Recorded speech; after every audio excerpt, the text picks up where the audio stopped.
नमस्कार, मैं हूं मृत्युंजय कुमार झा और हमारा खास शो फीस की टीस, इसमें आपका स्वागत है। और आज हम आपकी खबर आपका फ़ायदा में इसी पर बात करेंगे कि जिस तरह से देश भर में स्कूल फीस को लेकर पेरेंट्स की चिंताएं बढ़ी हैं, उसका आखिर समाधान है क्या। क्यों पेरेंट्स अक्सर फीस को लेकर परेशान होते हैं, कंप्लेन करते हैं, लेकिन उसके बावजूद स्कूलों की मनमानी नहीं रुकती है, नहीं थमती है। स्कूल फीस बढ़ोतरी ने पेरेंट्स की चिंताएं काफ़ी ज़्यादा बढ़ा दी हैं। महाराष्ट्र, दिल्ली, यूपी, हिमाचल सहित देश के कई राज्यों में प्राइवेट स्कूलों ने 10 से 20% की फीस बढ़ोतरी कर दी है या करने वाली है। कुछ जगहों पर फीस में इससे भी ज़्यादा बढ़ोतरी की खबरें आई हैं। आज हम इसी पर चर्चा करने वाले हैं और जानेंगे कि निजी स्कूलों की फीस में इतनी ज़्यादा बढ़ोतरी कितनी जायज़ है। फीस बढ़ोतरी को लेकर हम अपने एक्सपर्ट से जानेंगे उनकी राय, लेकिन और आपको ये भी बताएंगे कि आखिर इसको लेकर के तय मानदंड क्या होने चाहिए। क्या अब इसमें कोई बड़े रेगुलेटर की ज़रूरत है, इस पर डिटेल में बात होगी। उससे पहले देखिए ये खास रिपोर्ट।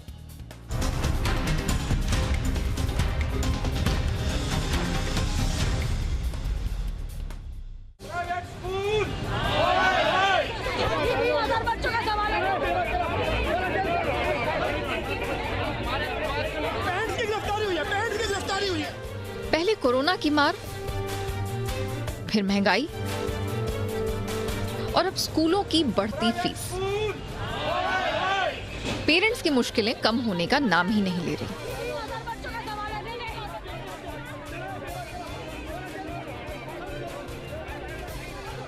निजी स्कूलों ने या तो 5 से 20% तक फीस बढ़ा दी है या नए सेशन से बढ़ाने वाले हैं, जिसका विरोध भी शुरू हो गया है। दिल्ली एनसीआर में तो अभिभावक तख्तियां लेकर सड़कों पर उतर आए हैं। Make future not money, hike standard not fee और एजुकेशन नॉट फॉर सेल जैसे स्लोगन के साथ पेरेंट्स स्कूल प्रशासन के खिलाफ नारे लगाते साफ देखे जा सकते हैं। स्कूल प्रबंधन का तर्क है कि कोविड के चलते 2 साल से फीस में कोई बढ़ोतरी नहीं हुई है, ऐसे में ये बढ़ोतरी जायज है। मुंबई में भी निजी स्कूलों ने कोरोना कमजोर होते ही मनमाने तरीके से 10% तक फीस में बढ़ोतरी कर दी है। मुंबई के बोरीवली के MKVV इंटरनेशनल स्कूल ने फीस तो 10% ही बढ़ाई है, लेकिन ट्रांसपोर्ट फीस 12,000 से बढ़कर 31,000 हो गई है। बोरीवली के कपोल विद्या निधि इंटरनेशनल स्कूल का कारनामा सुनकर आप चौंक जाएंगे। जिन बच्चों ने फीस नहीं भरी उन्हें फिजिक्स लैब में बिठा दिया गया, जिसे लेकर पेरेंट्स ने FIR तक दर्ज करा दी है। फीस बढ़ोतरी पर स्कूल तर्क दे रहे हैं कि लॉकडाउन में उनका बड़ा नुकसान हुआ है, जिसके चलते फीस में बढ़ोतरी की गई है। हिमाचल प्रदेश में भी निजी स्कूलों ने फीस में 8 से 10% तक की बढ़ोतरी की है, जिसका पेरेंट्स एसोसिएशन ने शिमला में विरोध किया है। वहीं हरियाणा में भी निजी स्कूलों ने फीस बढ़ा दी है। यूपी सरकार ने निजी स्कूलों को नए शिक्षा सत्र से फीस में 10% की बढ़ोतरी की छूट दे दी है। सरकार के इस आदेश का पेरेंट्स एसोसिएशन ने विरोध किया है, जिसे देखते हुए स्कूल प्रशासन ने कहा है कि वे स्कूल एसोसिएशन और पेरेंट्स से बात करने के बाद ही फीस बढ़ोतरी को लेकर कोई फैसला लेंगे। हालांकि सरकार ने फीस को लेकर कोई आपत्ति होने पर डिस्ट्रिक्ट फी रेगुलेटरी कमेटी के सामने शिकायत करने का विकल्प भी दिया है। पेरेंट्स का कहना है कि महंगाई के दौर में फीस बढ़ोतरी का बोझ वो अभी झेलने के लिए तैयार नहीं है।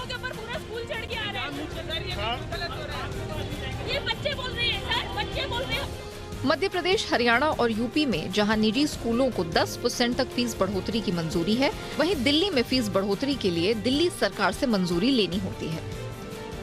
लेकिन तमाम प्राइवेट स्कूल मनमानी करते हुए फीस बढ़ा देते हैं। फिलहाल तो निजी स्कूलों की ओर से फीस बढ़ोतरी का सिलसिला सभी राज्यों में जारी है। ऐसे में राज्य सरकारों को मनमानी फीस में बढ़ोतरी पर अंकुश लगाने के लिए आगे आना चाहिए, ताकि पेरेंट्स पर भी ज्यादा भार ना आए और शिक्षा कारोबार में तब्दील ना हो जाए। ब्यूरो रिपोर्ट, ज़ी मीडिया। तो हमने आपको रिपोर्ट के जरिए बताया कि देखिए किस तरह से स्कूल फीस को लेकर पेरेंट्स की नाराज़गी है और किस तरह से इसको लेकर विरोध प्रदर्शन हो रहे हैं। आज की चर्चा में हमारे साथ 3 खास मेहमान हैं। हमारे साथ हैं हर्षित मिश्रा, जो कि डिप्टी एडवाइज़र एजुकेशन है नीति आयोग के। हमारे साथ अपराजिता गौतम है, प्रेसिडेंट हैं दिल्ली पेरेंट्स एसोसिएशन की। और साथ ही हमारे साथ संजय राव पाटिल साहब हैं, जो कि प्रेसिडेंट हैं Maharashtra English school trustee association के। आप तीनों का बहुत बहुत स्वागत है। अपराजिता जी, मेरा पहला सवाल आपसे ये होगा, चूंकि आप पेरेंट्स एसोसिएशन की नुमाइंदगी कर रही हैं, आप जरा बताएं मैम कि ये हो क्या रहा है, और इस तरह से जब फीस बढ़ोतरी हो रही है तो आप लोगों की तरफ से क्या विरोध हुआ है, क्या ऑब्जेक्शन हुआ है? आप लोगों ने अपनी आपत्ति दर्ज कराई है, और कराई है तो उसको क्यों नहीं सुना गया?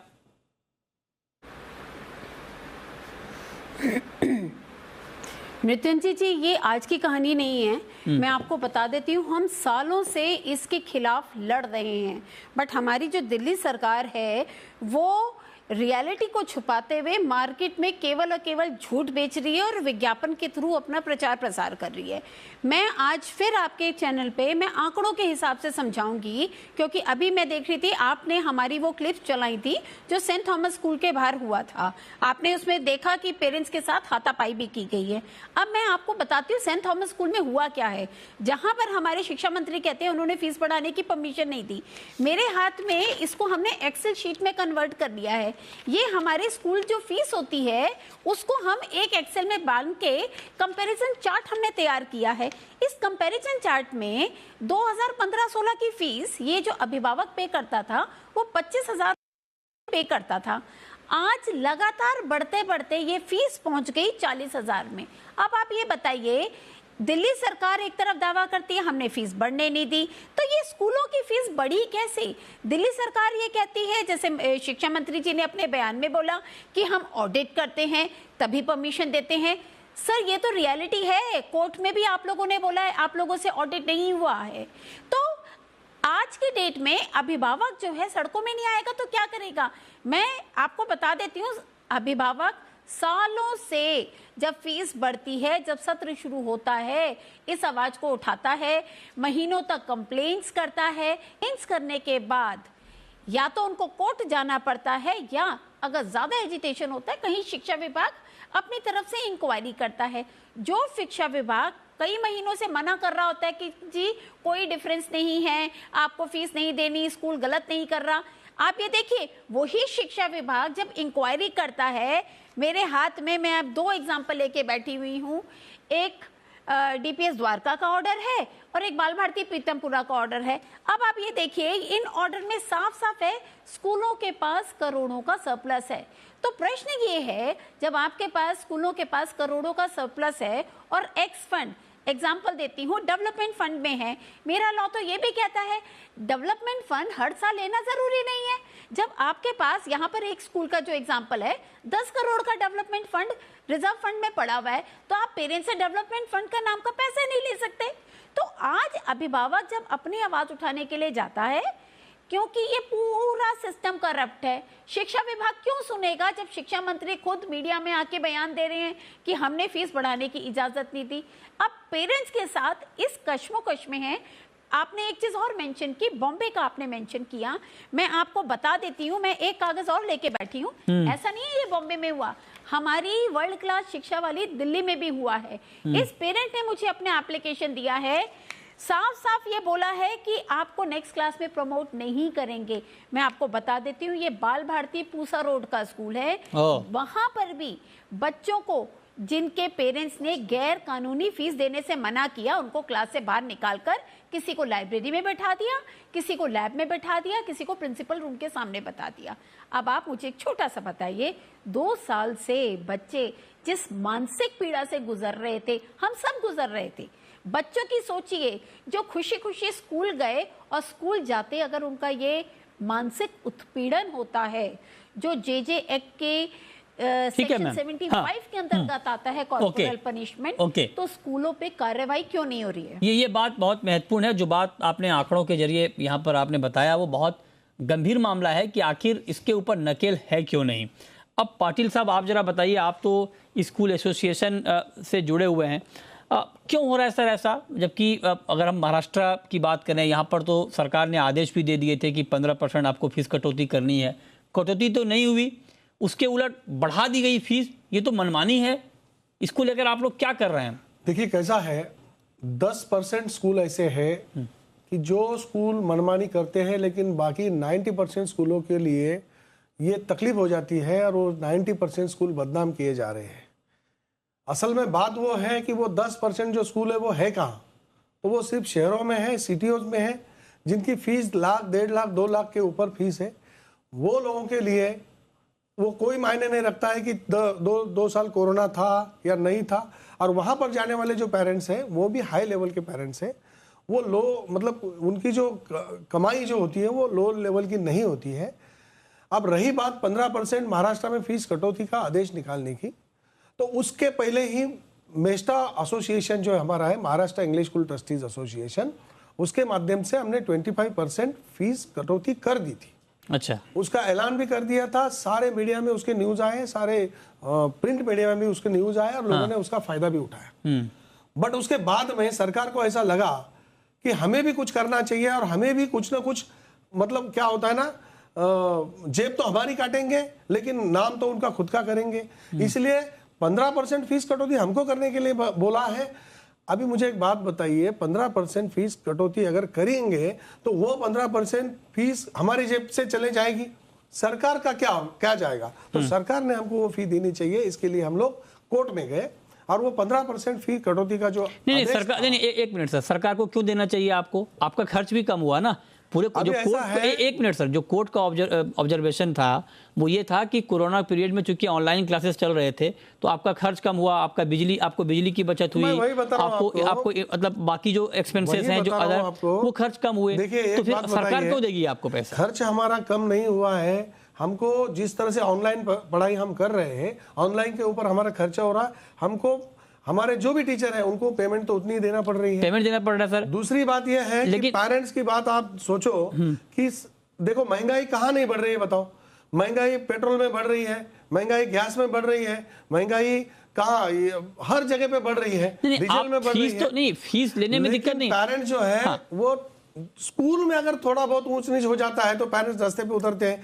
जहां महंगाई इधर पेट्रोल डीजल में बढ़ रही है वहां कुछ नहीं बोल रहा है। नहीं, वहां भी तो बोला जा रहा है। पेट्रोल डीजल का एग्जांपल आप मत दीजिए, क्योंकि वहां पर भी लोग विरोध दिखाते हैं, आंदोलन होता है, विरोध होता है। स्कूल फीस में कटौती की बात कोर्ट ने भी इसलिए कही थी क्योंकि आपके खर्च कम हुए थे। आपके जो मेडिकल एक्सपेंसेस हैं, जो बच्चों के ऊपर आपका खर्च होता था, वो आपकी बचत है। आपका बिजली का बिल आपका बचत है। जो बाकी आपके मिसलेनियस खर्च हैं, जो स्टेशनरी के खर्च हैं, वहां पर आपको बचत है। तो उसी को ध्यान में रखते हुए 15% का फिगर यहाँ पर दिया था कि इतनी कटौती आप कर रहे हैं। 25% तो हमने उसके लिए माफ कर दी थी। हमारे एसोसिएशन के अंडर में जो 18,000 स्कूल आते हैं महाराष्ट्र के, वो सबके सब 25% हमने कम कर दी थी। उसके बावजूद सरकार ने 15% कम की। हम विरोध में इसलिए गए उसके कि जो 7वां वेतन आयोग पा रहा है, जो घर में बैठ के पेमेंट ले रहा है, वर्क फ्रॉम होम कर रहा है, अब उसको क्या तकलीफ है कोरोना की? उसने तो भरना चाहिए। जिसके पास नहीं है उसके पास 50% हम कम करने के लिए तैयार है, लेकिन बची हुई 50% तो भरने के लिए पेरेंट्स आना चाहिए ना। आज के तारीख में स्कूल की हालत आप देखने जाओगे तो गाड़ियां खींच खींच के लेके गए हैं फाइनेंस वाले। आप दूसरी तरफ से देखोगे, जहां किराए से हम लोग स्कूल चला रहे थे, सामान पूरा की पूरा हमारा बाहर फेंका गया है। नहीं, लेकिन आप हर साल फीस बढ़ाते हैं, हर साल फीस वसूलते भी हैं। अगर 1-2 साल की बात है, वो भी पूरी, एक मिनट सर, वो भी ऐसा नहीं कि आपको पूरी फीस माफ करने के लिए कहा जा रहा है, ऐसा भी नहीं है। 15% कटौती की बात हो रही थी, चलिए वो भी नहीं हुई, ऊपर से फीस बढ़ोतरी हो गई। ये तो ज्यादती है ना। मैं आऊंगा आपके पास। हर्षित मिश्रा जी हमारे साथ जुड़े, जो कि डिप्टी एडवाइजर हैं एजुकेशन नीति आयोग के। मिश्रा जी, बहुत स्वागत है आपका। आप जरा बताएं सर, इस वक्त जो स्कूल की फीस को लेकर देश भर में चल रहा है, दिल्ली में, मुंबई में, देश के बाकी हिस्सों में, आप जरा बताएं, क्योंकि आप एडवाइजर हैं, एजुकेशन सिस्टम को आप समझते हैं। आप जरा बताइए सर, ये जो फीस की बढ़ोतरी हो रही है 10%, 15%, 20%, क्या ये जायज है क्या? देखिए, है वो काफी सारे राज्यों ने एक फी रेगुलेशन के ऊपर काफी सारे कानून बना दिए हैं। उत्तर प्रदेश ने भी फी रेगुलेशन के ऊपर, प्राइवेट स्कूल्स के फी रेगुलेशन के ऊपर एक कानून बनाया है। गुजरात ने भी कानून बनाया है, आंध्र प्रदेश ने भी कानून बनाया है, और उसको दृष्टिगोचर रखते हुए काफी सारे और राज्यों ने भी फी रेगुलेशन को लेकर के अपने अपने राज्यों में कानून बनाए। वो जो नियम और कानून बने हैं उसमें एक कमेटी का प्रावधान किया गया है। हर राज्य की अपनी एक कमेटी है जिसमें शिक्षाविद होते हैं, जिसमें राज्य के डिपार्टमेंट ऑफ एजुकेशन से जुड़े हुए उसमें अधिकारीगण होते हैं, और उसमें राज्य के 2-3 राज्यों में ऐसा भी प्रावधान है कि राज्यों में जो हाई कोर्ट है उसके एक माननीय जज भी उसमें उसमें सदस्य की भूमिका में होते हैं और ये कमेटी ही समय समय पर ये निर्धारित करती है कि फीस में कितना बढ़ोतरी करने की आवश्यकता है। तो जैसा कि आप बता रहे हैं कि महाराष्ट्र का जो मामला है या दिल्ली का जो मामला है, तो अगर राज्यों की कमेटी ने ये किया है और राज्यों की कमेटी के द्वारा एज पर ड्यू प्रोसेस ये सब कार्य हुआ है, तो उसमें जो है वो नीतिगत और नियमगत कोई समस्या नहीं है, क्योंकि वो जो कमेटी है वो एम्पावर हैं, वो कॉम्पिटेंट हैं, वो तमाम सारे चीजों को ध्यान में रखते हुए, जिसमें कि होलसेल प्राइस इंडेक्स है, जिसमें कि कंज्यूमर प्राइस इंडेक्स है, जिसमें कि इन्फ्लेशन है, उन सारे चीजों को दृष्टिगोचर रखते हुए वो जो फी है उसमें एक अधिकतम स्तर तक बढ़ाने का, वो एक मैक्सिमम, जैसे अगर वो 8% की बात कर रही हैं तो वो 8% मैक्सिमम होता है। इसका ये मतलब नहीं है कि सारे स्कूल उसे 8% तक बढ़ा दें। राज्य, अगर मान लीजिए किसी राज्य ने फॉर एग्जाम्पल ये कहा है कि हमारे यहाँ के निजी स्कूल यदि चाहें तो अपनी फी में अधिकतम 7 या 8% का वृद्धि कर सकते हैं, तो ये स्कूलों के ऊपर निर्भर है कि वो 5% की वृद्धि करेंगे, वो 6% की वृद्धि करेंगे। लेकिन देखा अक्सर ये गया है वृद्धि कर दे रहे हैं जी, यहाँ तो 10% से ज्यादा भी बढ़ा दे रहे हैं फीस। दिक्कत तो ये है। ये अगर वहां की कमेटी ने जितना कहा है उससे अगर ये ज्यादा बढ़ा रहे हैं तो ये विधि पूर्वक, ये बिल्कुल इट्स नॉट लीगली राइट, ये बिल्कुल सही नहीं है। इन स्कूलों को ध्यान रखना चाहिए कि उनकी जो फी रेगुलेशन कमेटीज हैं उनके राज्य में जो बनी है और उन्होंने जितना बताया है उतना ही इनको नियमता बढ़ाना चाहिए। और अगर किसी राज्य की कमेटी ने कुछ भी नहीं कहा है तो उस राज्य में निजी स्कूल फीस नहीं बढ़ा सकते हैं। अच्छा। मेरा सिर्फ यही। ओके, तो ये नहीं 15% 2 साल में है ना सर, कि 2 साल में आप 2 साल या 3 साल में आप 15% बढ़ा सकते हैं। 3 साल में 15% बढ़ा सकते हैं। 3 साल में तो मतलब 1 साल में 5%। लेकिन यहाँ ऐसा नहीं, किसी भी साल में पहले 2 साल में 1 रुपए भी नहीं बढ़ाएंगे, तीसरे साल में 15% डायरेक्टली बढ़ा सकते हैं। ओके, ठीक है। लेकिन अब अपराजिता जी एक बात जरा आप बताएं कि एक बात पीटीए की बात आती है कि जब फीस की बढ़ोतरी होती है तो पीटीए से बातचीत की जाती है और उनकी भी मंजूरी ली जाती है। पीटीए में ट्रांसपेरेंसी है क्या, या पीटीए अपनी बात मजबूती से स्कूल मैनेजमेंट के सामने नहीं रख पाता है, या उनका अपना कोई वेस्टेड इंटरेस्ट हो? With due respect to PTA मैं ये बात कह रहा हूं आपसे, क्योंकि कई जगह पे हमने खुद देखा है कि वहां पर ट्रांसपेरेंसी नहीं है। इस पर आपकी टिप्पणी, क्योंकि आप ग्राउंड पे काम करती हैं। मृत्युंजय जी, बिल्कुल बिल्कुल, आपने ये बहुत ही अच्छा प्रश्न किया। मुझे नहीं लगता अभी तक ऐसा प्रश्न किसी ने पूछा है। एक्चुअली आपने जड़ पकड़ ली। ये जो आपने पीटीए के बारे में पूछा है, मैं आपको बता देती हूँ, पेरेंट्स को ही नहीं पता ये है क्या भला। ठीक है। दूसरी बात, जो पीटीए है, रूल के हिसाब से पीटीए का इलेक्शन होता है, प्रॉपर इलेक्शन होता है।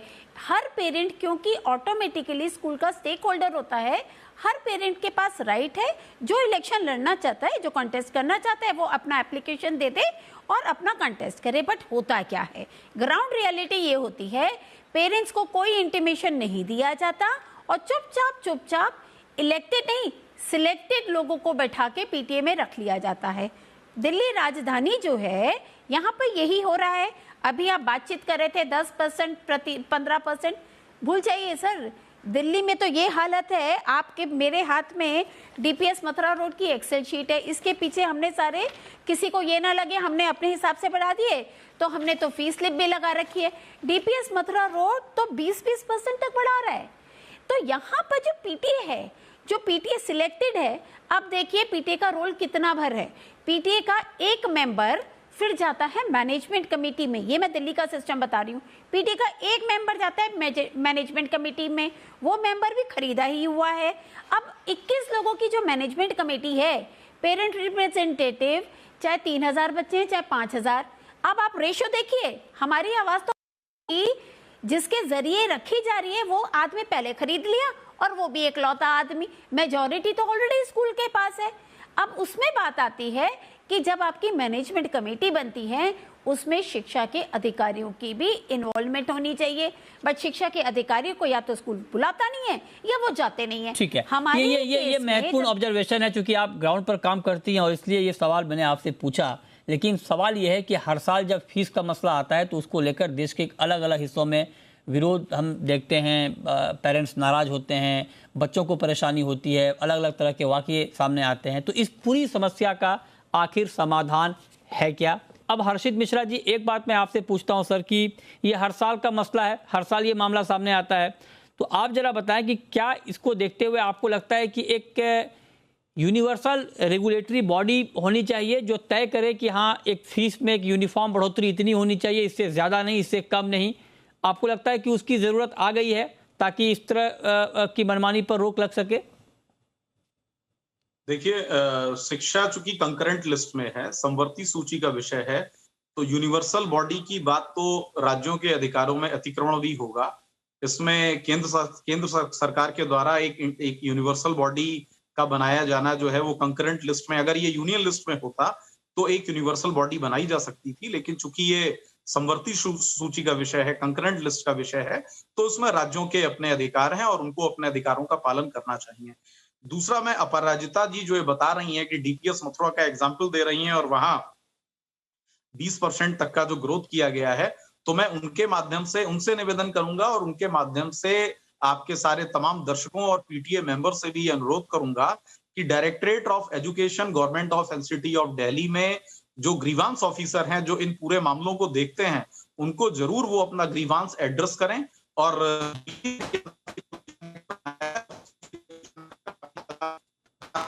ओके, चलिए मैं आऊँगा सर आपके पास, लेकिन पाटिल साहब एक बात ज़रा आप बताएं कि आपके हिसाब से, क्योंकि आप स्कूल को रिप्रेजेंट कर रहे हैं, कितनी बढ़ोतरी सालाना स्कूलों को करनी चाहिए ताकि पेरेंट्स को कोई आपत्ति ना हो, पेरेंट्स भी मान लें कि हाँ ठीक है आपका खर्च इतना बढ़ा है, इतनी आप बढ़ा लें? ऐसा है, हम अगर आर्थिक वर्ष देखा जाए तो ज़्यादा से ज़्यादा 2 या 3 साल का गैप होता है। 3 सालों के अंदर सारी चीज़ों के भाव बढ़ते हुए दिखाई देते हैं हमें। उस हिसाब से गवर्नमेंट ने भी ये तय किया है कि 3 साल के अंदर 15% फीस को आप बढ़ा सकते हो। वो भी पीटीए के परमिशन के बगैर नहीं बढ़ा सकते हो, पूरे पेरेंट्स की मीटिंग लेनी पड़ती है। बट बहुत जगह पे 95 जगह पे ऐसा होता है कि पेरेंट्स मीटिंग को आते ही नहीं है। अब जो पेरेंट्स मीटिंग को आते हैं उनकी हम कमेटी बनाते हैं, लेकिन ब्लेम किया जाता है कि हमारे नज़दीक के लोग हैं, खरीदे हुए लोग हैं।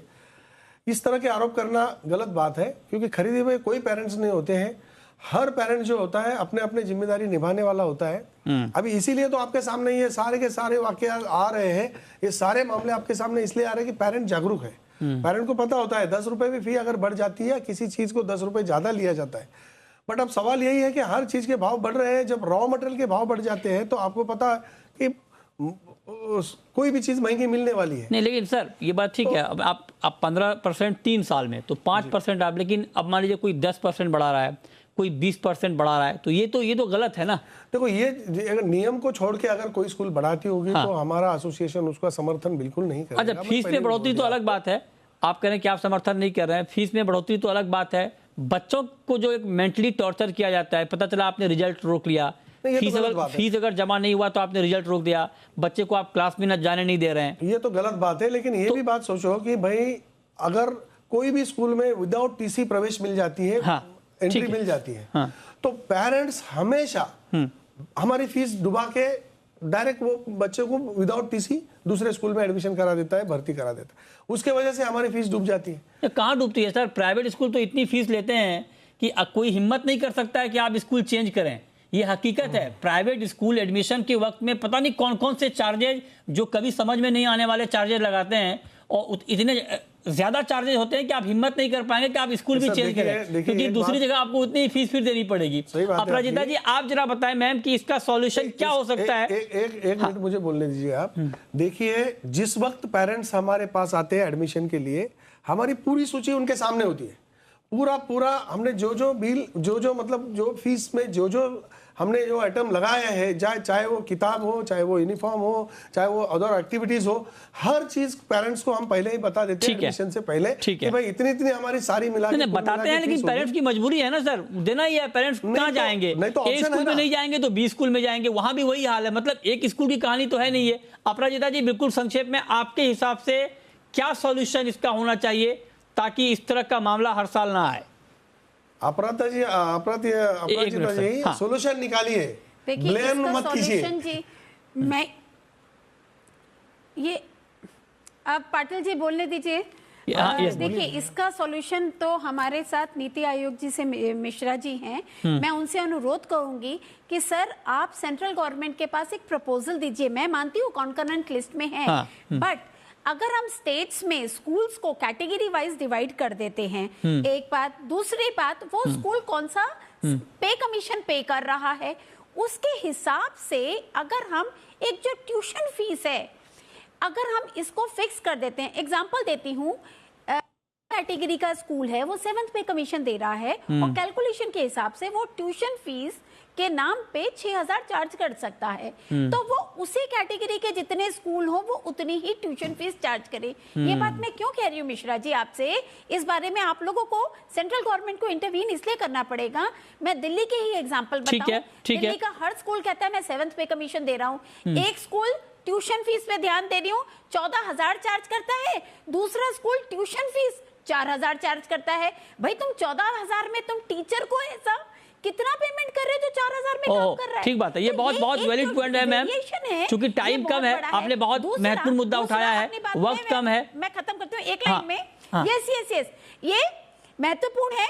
मैं जस्ट एक लाइन और बोलना चाहूंगी, क्योंकि ये सारी बातें मैं जो बोल रही हूँ मिश्रा जी को पता है। कोर्ट के जो ऑर्डर आया था, चाहे आप दुग्गल कमेटी बोल लीजिए, चाहे मॉडर्न स्कूल जजमेंट बोल लीजिए, चाहे TMA बोल लीजिए, स्कूल उसके अलावा जो फैसिलिटी देता है तो पेरेंट्स फैसिलिटी के हिसाब से एक्स्ट्रा पे कर सकते हैं। तो मुझे ऐसा लगता है अगर हम इसका सॉल्यूशन निकालने जाएं, this would be the best solution. Okay Mishra ji, इस पर आपका कमेंट सर, क्या आपको लगता है ये जो मिसमैच है 2 स्कूलों की फीस में, इसको कैसे कम किया जाए?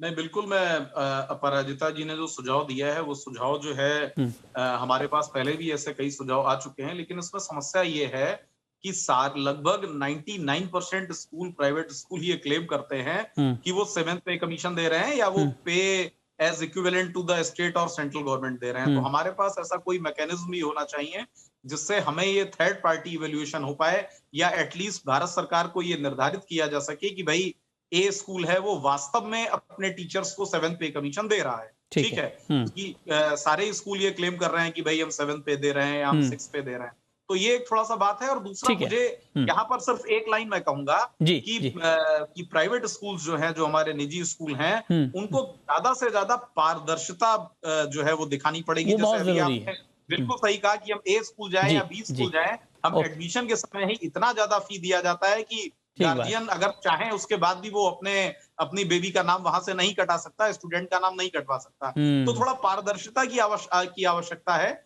और मुझे लगता है कि अगर पारदर्शिता सही से दिखाई जाए तो इस समस्या का समाधान निकल सकता है। राइट, बहुत शुक्रिया मिश्रा जी आपका, अपराजिता जी आपका, और पाटिल साहब आपका हमारे साथ इस खास चर्चा में जुड़ने के लिए और डिटेल में इस मुद्दे पर बात करने के लिए।